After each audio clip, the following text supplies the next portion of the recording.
سلامونه ستړي مشئ وخت مو په خیر تاسې ته له زیرو نیوز 24 څخه د نن ورځې د مهمو خبرونو ټولګې ته ښه راغلاست ویو. نن چهارشنبه د 1404 هجري لمریز کال د لړم 28مه چې د 2025 زیږدیز کال د نوامبر له 19 سره برابره ده.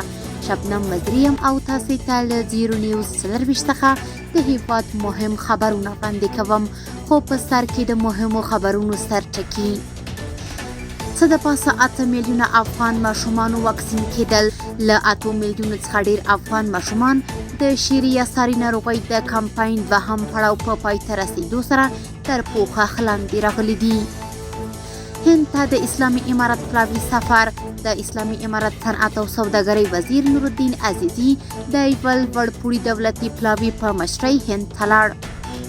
او په قرغیزستان کې د اسلامي امارت سفارت سرپرست دغه هیواد د دیني چارو او بین القومي اړیکو د ملي ادارې له رئیس سره لیدلي.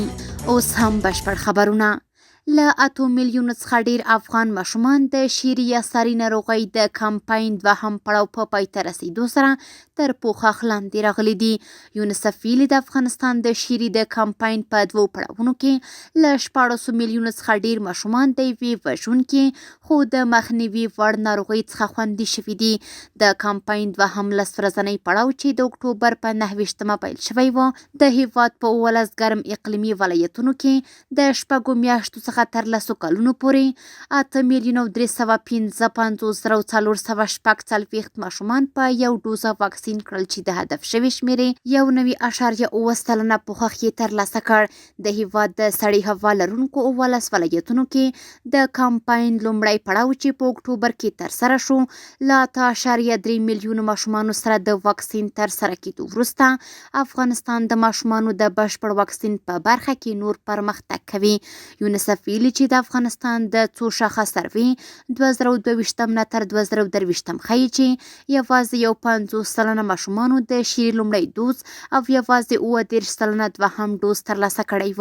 یونیسف ویلي چې د افغانستان د شیري د کمپاین دواړو پړاوونو په بریالیتوب سره پای ته ورسوه او اوس له 14.8 میلیونو څخه ډیر ماشومان د دې وژونکې خو د مخنیوي وړ ناروغۍ پر وړاندې خوندي شوي دي. په قرغیزستان کې د اسلامي امارت سفارت سرپرست مولوي عبدالشکور حقانی د دغه هیواد د دیني چارو او بین القومي اړیکو د ملي ادارې له رئیس یوسف عظمت سره لیدلي. په قرغیزستان کې د اسلامي امارت سفارت په یوه خبرپاڼه کې ویلي چې په دې کتنه کې د دواړو هیوادونو ترمنځ د دیني، فرهنګي او ټولنیزو اړیکو پر پیاوړتیا او ګډو ارزښتونو خبرې شوې دي. د خبرپاڼې له مخې حقانی د دواړو هیوادونو د علماو په تګ راتګ، د ګډو علمي کانفرنسونو په جوړېدو او د متقابل ملاتړ په دوام ټینګار کړی. خبرپاڼې زیاته کړې چې عظمت د لومړنۍ رسمي لیدنې اهمیت د یادونې ترڅنګ د یې د همکاریو د نوې مرحلې پیل بللی. د اسلامي امارت صنعت او سوداګرۍ وزیر نورالدین عزیزي د یو لوړپوړي دولتي پلاوي په مشرۍ هند ته لاړ.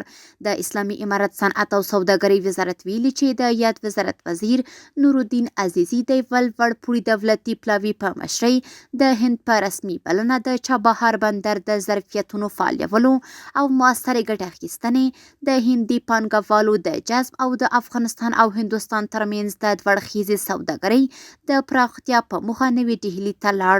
د دغه سفر په ترڅ کې د افغانستان پلاوی به د پرمختي میدان نړیوال نندارتون څخه لیدنه وکړي او د هندوستان د بهرنیو چارو وزیر، سوداګرۍ وزیرانو، پانګوالو، سوداګرو او د دواړو هیوادونو د خصوصي سکتور غړو سره به لیدنې او خبرې وکړي. د دغو ناستو تمرکز په اقتصادي همکاریو پراخول، د سوداګرۍ اړیکو اسانه کول، ګډو پانګوالو ته د زمینو برابرول او د افغانستان د ټرانزیټي مسیرونو کې د رول پیاوړتیا کول وي.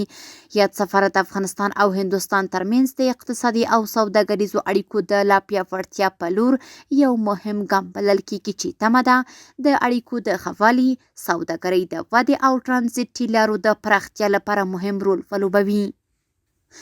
په عمان کې د اسلامي امارت سفارت سرپرست حافظ عمر دغه هیواد په پلازمینه مسقط کې د اقلیمي بدلون په اړه جوړې شوې غونډې کې ګډون وکړ. په عمان کې د اسلامي امارت سفارت خبره کړې خبرپاڼه کې ویلي چې غونډه د عمان چاپیریال ادارې د رئیس ډاکټر عبدالله بن علي العمري په مشرۍ د ګڼ شمېر لوړ پوړو چارواکو په حضور کې ترسره شوه.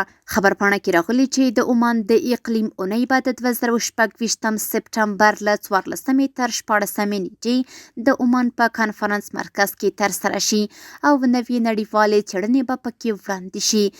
دغه اقلیم اونۍ موخه د اقلیمي بدلون پر ضد ګډ اقدام، سیمه ییزه او نړیواله همکاري، نوښتګر حلونه، شنه اقتصاد او د عمان 2040 لیدلوري پیاوړتیا بلل شوې ده. او وروستی خبر همدا چې په افغانستان کې د سعودي عربستان سفارت د زلزله ځپلو افغانانو لپاره د بشري مرستو له استولو خبر ورکړی دی. یاد سفارت ویلي چې د ملک سلمان د بشري مرستو او مرستندویه مرکز له لوري 300 د خوړو بستې او 300 د 8 کیلو وزن لرونکي د خرما کارتنونه زلزله ځپلو افغانانو ته ویشلي دي. یاد سفارت زیاته کړې چې دغه مرسته د افغانستان په شمال کې د زلزله ځپلو لپاره د بیړني غبرګون د پروژې په چوکاټ کې د افغاني سرې میاشتې جمعیت په همکارۍ د بلخ ولایت مزار شریف ښار کې ویشل شوې ده.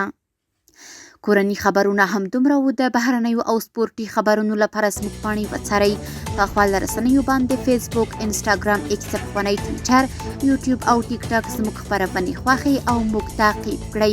ادرس یې 0 نیوز 40 تر 7 خبرونه د الله پامان.